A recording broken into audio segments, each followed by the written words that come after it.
14 तारीख को 14 सितंबर को हाथरस के अंदर हमारे समाज की एक बेटी के साथ सामूहिक बलात्कार किया गया। उनकी जीभ काटी गई, उनकी गर्दन की हड्डी को तोड़ दिया गया। उस स्पाइनल इंजरी की वजह से उनके हाथ और पैर ने काम करना बंद कर दिया और इनिशियली मुकदमा केवल अंडर सेक्शन 307 आईपीसी दर्ज किया गया और एट्रोसिटीज एक्ट में दर्ज किया गया।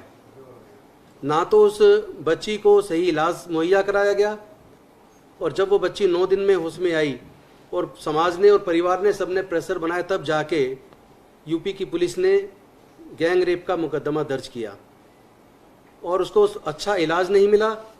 और अब से 2 दिन पहले उस बिटिया को एम्स लेके आए और दुखद है, जिस एम्स के अंदर पॉलिटिशियंस के लिए तुरंत बेड्स अवेलेबल हो जाते हैं, वहाँ उस बच्ची को इलाज मुहैया कराने से मना कर दिया गया और सफदरजंग भेज दिया गया और सफदरजंग में कल सुबह उसकी डेथ हो गई।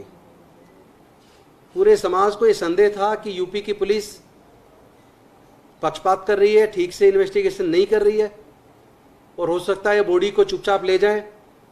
वहाँ पे उस बच्ची के पिता और भाई और रिश्तेदार मौजूद थे, समाज के काफ़ी लोग मौजूद थे, लेकिन वहाँ एक ऐसी गाड़ी एम्बुलेंस लगा दी गई जिसके आगे नंबर प्लेट भी नहीं थी। हम लोग एक साइड में किनारे पे फिजिकल डिस्टेंसिंग मेंटेन करते हुए खड़े हुए थे, थोड़े थोड़े गैप के बाद। तो वहाँ हमारे साथी अजय दत्त जी ने आगे आके पुलिस को कहा कि ये जो गाड़ी है इस पर तो नंबर प्लेट भी नहीं है, आप कहाँ लेके जा रहे हैं बॉडी को। उनके माँ बाप यहाँ मौजूद हैं, रिश्तेदार मौजूद हैं, समाज के लोग मौजूद हैं, आप बॉडी को उनको नहीं दे रहे। उसके तुरंत बाद वहाँ पे जो मेरे ख्याल से वो शायद डीसीपी थे, जो नीली शर्ट पहने हुए थे, वो उन्होंने एकदम इनको खींच के धक्का दे के अंदर की तरफ खींच दिया और बाकी पुलिस वाले ले गए और वहाँ इनके साथ बदतमीजी भी की गई। इनसे कुछ ही डिस्टेंस पे नज़दीक वहाँ पे सौरभ भारद्वाज जी भी थे, जो हमारे मुख्य प्रवक्ता हैं, और उन्होंने मुझे आज सुबह बताया कि जो वो डीसीपी थे वो कह रहे थे इसको मैं देखता हूँ जाति का नाम लेके, और उन्होंने आके उसके बाद इनको पकड़ के अंदर खींचा और पुलिस के लोग उनको अंदर लेके गए। ये बेहद शर्मनाक है। एक जनता के चुने हुए प्रतिनिधि के साथ, एक एमएलए के साथ अगर इस तरह हो सकता है तो फिर आम लोगों के साथ क्या होगा। और साथ ही साथ उस डेड बॉडी को परिजनों को देने की बजाय, जो एक लीगली जो जरूरी है, लेकिन वो कानून की पूरी अवहेलना करते हुए बॉडी को चुपके से वहाँ से लेके चले गए। उनके घर वालों को घर में बंद कर दिया गया और रात में अंधेरे में बॉडी को क्रीमेट जिस तरीके से किया, वो सारी चीज़ें आपके सामने आई हैं। तो हम ये मांग करते हैं कि जो एरिया के जो डीसीपी हैं और जो पुलिस के अधिकारी वहाँ मौजूद थे, एसीपी और एसएचओ थे, जिन लोगों ने हमारे सम्मानित विधायक साथी के साथ बदतमीजी की, उनके खिलाफ तुरंत मुकदमा दर्ज होना चाहिए और उनके खिलाफ कार्रवाई होनी चाहिए। साथ ही साथ हम ये भी मांग करते हैं कि इस पूरी घटना की जानकारी जो हमारी इस बच्ची के साथ हुआ, इसकी जो जांच है वो यूपी पुलिस ना करे, उस पर हमें बिल्कुल भरोसा नहीं है। क्योंकि रात को जब हमने टीवी पे पुलिस अधिकारी, यूपी के पुलिस अधिकारियों की जो स्टेटमेंट देखी, वो स्टेटमेंट सुन के लगा ये प्रेजुडिस है और वहाँ से हमें कोई न्याय की उम्मीद नहीं है। हम मांग करते हैं कि ये जांच सीबीआई से कराई जाए, टाइम बाउंड मैनर में कराई जाए, 2 महीने के अंदर चार्जशीट दाखिल हो और उसके बाद फास्ट ट्रैक कोर्ट बना के 6 महीने के अंदर दोषियों को फांसी की सजा दी जाए। साथ साथ हम ये भी मांग करते हैं कि पीड़ित परिवार को 2 करोड़ रुपए मुआवजा दिया जाए, उनके परिवार को एक सदस्य को सरकारी नौकरी दी जाए और साथ में ये भी मांग करते हैं उस परिवार को सुरक्षा प्रदान की जाए, क्योंकि वहाँ सुरक्षा के नाम पे कुछ भी नहीं है। परिवार बेहद डरा हुआ है। उसके भाई ने और बेटे ने हमें बताया कि उनको लगातार थ्रेट्स मिल रही हैं और उनको कोई उम्मीद नहीं है कि न्याय मिलेगा, और साथ में उनको ये भी डर है कि कहीं उनके साथ कोई बड़ी वारदात ना कर दी जाए, इसलिए उनको सुरक्षा मुहैया कराई जाए। अब मैं चाहूँगा कि जो वारदात मेरे साथी अजय दत्त जी के साथ हुई वो उसके बारे में बताएं। कल जब हम सफदरजंग हॉस्पिटल गए तो वहाँ लोगों ने बताया कि जो बेटी का पीड़ित परिवार है उसके साथ पुलिस अभद्रता कर रही है और उनको बॉडी नहीं दे रही है, और उसी समय एक बिना नंबर प्लेट की एम्बुलेंस वहाँ ला के खड़ी कर दी गई बॉडी ले जाने के लिए। हमने उनसे पूछा भाई आप ये बॉडी कहाँ ले जा रहे हैं, तो उन्होंने बदतमीजी शुरू की। तुम्हें क्या मतलब? पहले एसएचओ ने, फिर एसीपी आए, वो बदतमीजी करने लगे, फिर डीसीपी आए, वो बदतमीजी करने लगे, और डीसीपी ने पकड़ के हाथ में धक्का देके और गालियां देते हुए कहा इसको ले जाओ, इसको बनाते नेता, इतना। और उसके बाद एसीपी और कुछ पुलिस वाले अंदर ले गए और मेरा कॉलर पकड़ के मेरे साथ बदतमीजी की, थप्पड़ मारे मुझे और वहाँ से गाली देते हुए और थप्पड़ मारे, लात मारी और बाहर की तरफ धकेल के भगा दिया। मेरा ये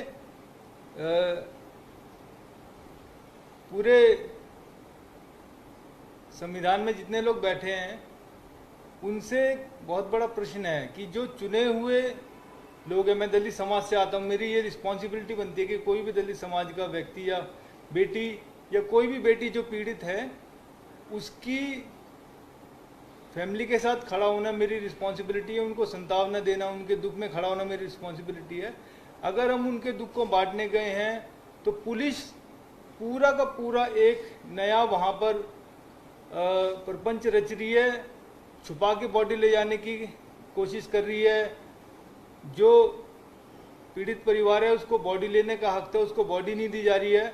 और मैं अगर पूछ रहा हूँ, वो एससीपी, डीसीपी, एसएचओ सब मुझे जानते हैं कि मैं एमएलए हूँ, सेकंड टाइम एमएलए हूँ, उसके बावजूद उन्होंने इतनी बदतमीजी की है, उन्होंने मारपीट की है, जिसकी वीडियो मेरे ख्याल से आप लोगों के पास ऑलरेडी आ चुकी है और अगर नहीं आई है तो वो आपको मिल जाएगी।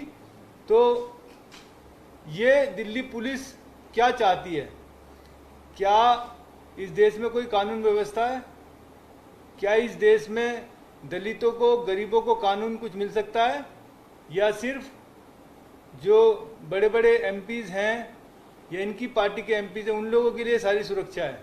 क्या किसी बेटी के साथ अगर इतनी जघन्यता पूर्ण अपराध किया जा रहा है, उस परिवार को सांत्वना देने के बजाय उसको पीड़ित किया जा रहा है और हम जैसे जो पब्लिक रिप्रेजेंटेटिव हैं उन लोगों के साथ अगर हम उनसे प्रश्न पूछ रहे हैं तो मारपीट की जा रही है।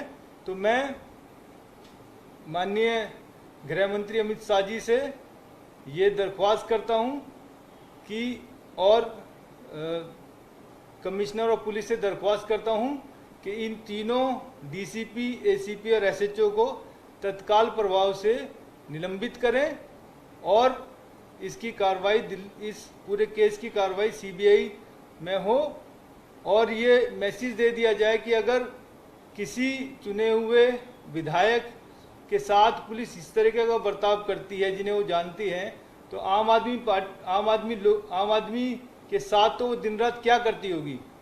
तो मेरा यही मानना है कि अगर न्याय हो तो पूरा हो, उस पीड़ित बेटी के लिए हो और इस कॉन्स्टिट्यूशन के साथ जो लोग जुड़े हुए हैं उनके साथ न्याय हो, यही मेरी मांग है। और इसके लिए जिस तरीके से उन्होंने अभद्रता की व्यवहार मेरे साथ किया है, हम चुप नहीं बैठेंगे और हम अपनी आवाज उठाते रहेंगे। जय हिंद। कोई सवाल करना चाहे? पुलिस के बयान पर यूपी के लॉ एंड ऑर्डर की एडीजी उनका बड़ी बयान आया है। उन्होंने कहा कि जो यूनिट की हड्डी खोलने की बात कही जा रही है, जो जीप काटने की गलत है, ड्रामा। वो तो सारा सबने देखा है। हॉस्पिटल के अंदर जब एडमिट है, गर्दन में पट्टा लगा हुआ है, जीभ कटी हुई है, वो तो सबने, पूरी दुनिया ने देख लिया है। और वहाँ के पुलिस के इतने वरिष्ठ अधिकारी अगर इस तरह की बात करते हैं तो फिर उस यूपी पुलिस से न्याय की हम लोग क्या उम्मीद कर सकते हैं? इसीलिए शायद यूपी के अंदर गुंडे तत्वों के हौसले बुलंद हैं, क्योंकि वहाँ की पुलिस ऐसे लोगों को कहीं ना कहीं सपोर्ट करती है।